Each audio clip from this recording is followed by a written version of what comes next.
सेंधा नमक यानी कि रॉक सॉल्ट, इसके मेडिसिनल प्रॉपर्टीज तो हैं ही, पर साथ ही इसको यूज करते हैं एनर्जी को क्लेंज करने के लिए। सेंधा नमक में एनर्जी क्लेंजिंग की प्रॉपर्टीज होती हैं और इसको यूज करके हम कई बड़े बड़े वास्तु दोषों को दूर कर सकते हैं, घर की नेगेटिविटीज को दूर कर सकते हैं, अपनी ऑरा की नेगेटिविटी को दूर कर सकते हैं, अपने घर को, अपने व्यापार को बुरी नजर से बचाने के लिए भी सेंधा नमक का यूज कर सकते हैं।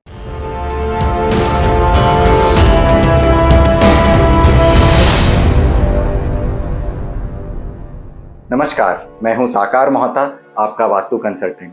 और आज के इस वीडियो में हम यही ध्यान देंगे, यही समझेंगे कि सेंधा नमक को हम किस तरह से यूज कर सकते हैं अपने घर के, अपने व्यापार के, अपने ऑरा के नेगेटिविटी को दूर करने के लिए, और कैसे लाभ ले सकते हैं इसका, ताकि हमारी रुकी हुई जिंदगी, हमारे रुके हुए प्रॉब्लम्स सब सॉल्व हो जाएं और हम ज्यादा से ज्यादा लाभ उठा सकें।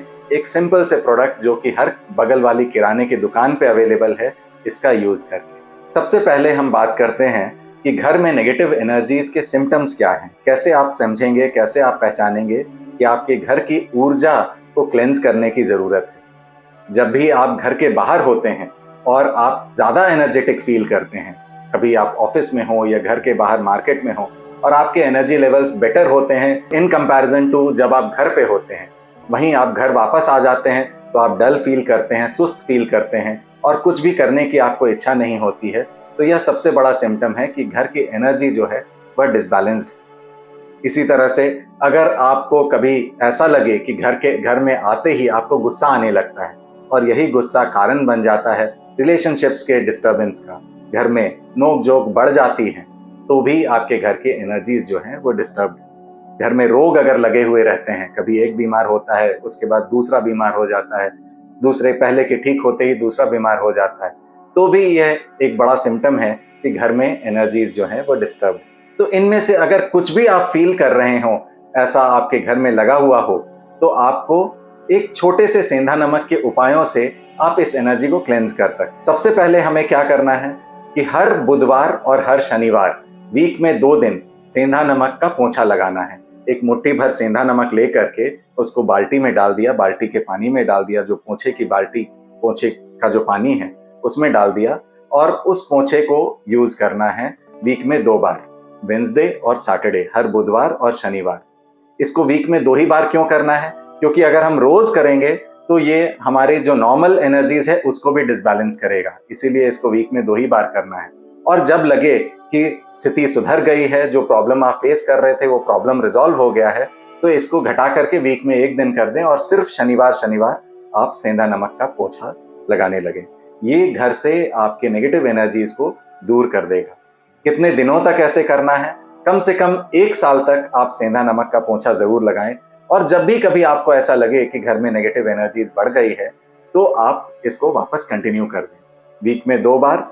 अगर एनर्जीज ज्यादा डिस्टर्ब्ड हैं और अगर आपको रिजॉल्व हुई भी लग रही हैं प्रॉब्लम्स, तो वीक में इसको 1 बार करें। इसके अलावा ग्लास का बोल लेकर के, ग्लास का ट्रांसपेरेंट बोल जो होता है वो लेकर के उसमें दानेदार सेंधा नमक रख करके घर के चारों एक्सट्रीम कॉर्नर्स पे लगाएं। 4 जो एक्सट्रीम कॉर्नर्स हैं घर के, उनमें ये बोल को आप सेंधा नमक के बोल को रखें और हर 15 से 20 दिन पे इस बोल में जो नमक है उसको फ्लश आउट कर दें या नल में, अपने बेसिन में इसको बहा दें। ध्यान रखें, सेंधा नमक को, जो ये यूज्ड सेंधा नमक है, इसको आपको फ्लश ही करना है या बेसिन में बहा देना है, ना कि इसे कूड़ेदान में डालना है या डस्टबिन में डालना है। अब हम बात करते हैं कि हम सेंधा नमक को कैसे यूज कर सकते हैं किसी भी व्यक्ति के पर्सनल ऑरा को क्लेंज करने के लिए। जब कभी भी आपको ऐसा लगे कि व्यक्ति का जो पर्सनल नेचर है वह बदल गया है, यानी कि कोई व्यक्ति जो कि बहुत ज्यादा बोलता था वह अब चुप रहने लग गया है, या कोई चुप रहने वाला व्यक्ति था जो अब बहुत ज्यादा बोलने लग गया है, जो बहुत सोशलाइज करता था वो अब सोशलाइज करने से कतराता है, इस तरह के अगर नेचर में चेंजेस आपको दिखे, तो आपको समझ जाना चाहिए कि ये कहीं ना कहीं व्यक्ति के पर्सनल ऑरा में नेगेटिविटी आने के सिम्टम्स हैं। और इसको क्लेंज करने के लिए हम एक बार फिर सेंधा नमक का यूज करेंगे। कैसे करेंगे सेंधा नमक को यूज? सेंधा नमक को एक ग्लास के बोल में लेंगे और बोल में ले करके एंटी क्लॉकवाइज व्यक्ति को लेटा करके, व्यक्ति के सोने से पहले, जस्ट सोने से पहले, उस व्यक्ति के चारों तरफ एंटी क्लॉकवाइज डायरेक्शन में सेंधा नमक को चारों तरफ, व्यक्ति के चारों तरफ 11 बार घुमाएंगे और उसके बाद इस सेंधा नमक को अगेन फ्लश कर देंगे या बेसिन में बहा देंगे। ऐसा हमें कितने दिनों तक करना है? 11 दिनों तक इसे हमें रिपीट करना है। अगर बीच में कोई एक दिन ब्रेक आ जाए तो फिर से इसे डे 1 से स्टार्ट करना है और फिर 11 दिन तक कंटिन्यूअस करना है। अगर आपको ऐसा लगता है कि कोई व्यक्ति ऐसा है जो कि बार बार जिसे नजर लगती है, बच्चों को स्पेशली बार बार नजर लगती है, तो ऐसे में ये आप कंटिन्यू कर सकते हैं। 11-11 दिन के सेट में आप इसको कंटिन्यू कर सकते हैं इस प्रोसेस को। और ये कब करना है? सोने से पहले ही इसको करना है। व्यक्ति जब सोने जा रहा हो उससे पहले करें और 11 बार सेंधा नमक के बोल को आप चारों तरफ घुमा करके एंटी क्लॉकवाइज डायरेक्शन में इस सेंधा नमक को आप फ्लश कर दें।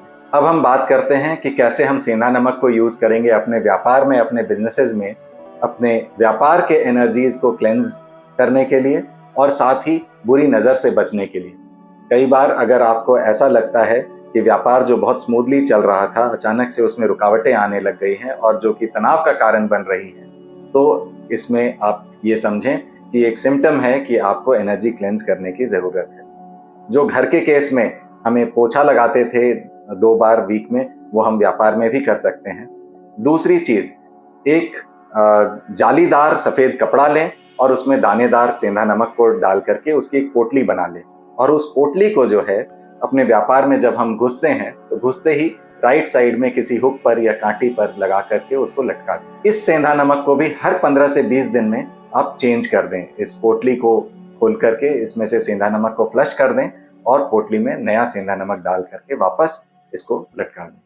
ये सुनिश्चित करेगा कि आपके व्यापार को, आपके बिजनेस को कभी किसी की बुरी नजर ना लगे। तो यह थे कुछ तरीके सेंधा नमक के उपयोग के, जिसको यूज करके आप अपने घर के, अपने व्यापार के और अपने पर्सनल ऑरा के एनर्जीज को क्लीन रख सकते हैं, ताकि आपके लाइफ में किसी तरह की कोई रुकावट ना आए और आप अपने प्रगति के पथ पर हमेशा बढ़ते चले जाएं।